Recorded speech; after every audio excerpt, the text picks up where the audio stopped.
Selamat datang di Lomba Cerdas Cermat Dadakan.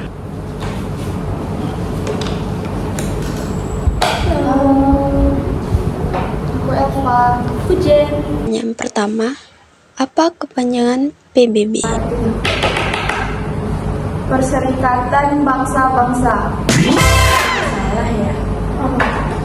Izin membenarkan, PBB adalah singkatan dari Pajak Bumi dan Bangunan. Pertanyaan kedua, apa yang dimaksud dengan PBB P2? PBB P2 yaitu perpajakan bumi dan bangunan yang berkhususkan P2 yaitu perkotaan dan pedesaan. Pertanyaan ketiga, apa yang dimaksud dengan PBB P3? Izinkan saya menjawab, PBB P3 merupakan pajak bumi dan bangunan yang dikhususkan untuk P3 yaitu perkebunan, perhutanan, dan pertambangan. Pertanyaan keempat, apa yang dimaksud dengan PBB P5N? Izinkan saya menjawab, PBB P5 merupakan pajak bumi dan bangunan yang berkhususkan di P5 yaitu ada perkebunan, perhutanan, dan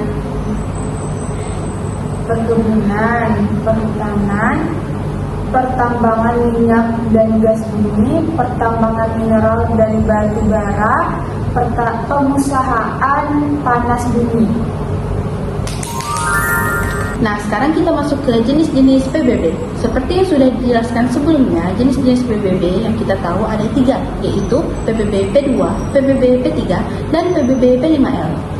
Di sini saya akan menjelaskan apa itu PBB P2 secara rinci.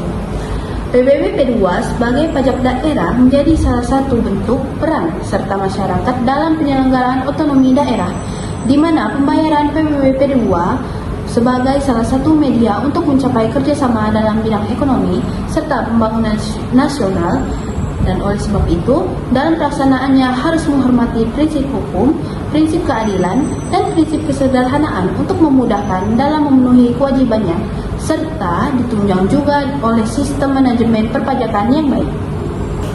Baik, selanjutnya saya akan melanjutkan pembahasan mengenai jenis-jenis PBB yaitu PBB P3. Jadi, PBB P3 adalah pajak bumi dan bangunan sektor perkebunan, perhutanan, dan pertambangan. Nah, menurut Undang-Undang Nomor 12 Tahun 1985 tentang pajak bumi dan bangunan sebagaimana telah diubah dengan Undang-Undang 3 Nomor 12 Tahun 1994 adalah pajak atas bumi dan atau bangunan yang dimiliki, dikuasai, dan atau dimanfaatkan oleh orang pribadi atau badan yang digunakan untuk kegiatan usaha perkebunan, perhutanan, dan pertambangan di mana pengelolaannya masih dikelola oleh pemerintah pusat atau negara. Nah, selanjutnya PBB P5L itu terdiri dari PBB sektor perkebunan, sektor perhutanan, sektor pertambangan minyak dan gas bumi, sektor pertambangan untuk pengusahaan panas bumi, sektor pertambangan mineral atau batu bara, dan sektor lainnya. Nah, PBB P5L ini masih menjadi kewenangan pemerintah pusat melalui DJP dalam pelaksanaan dan pengelolaannya.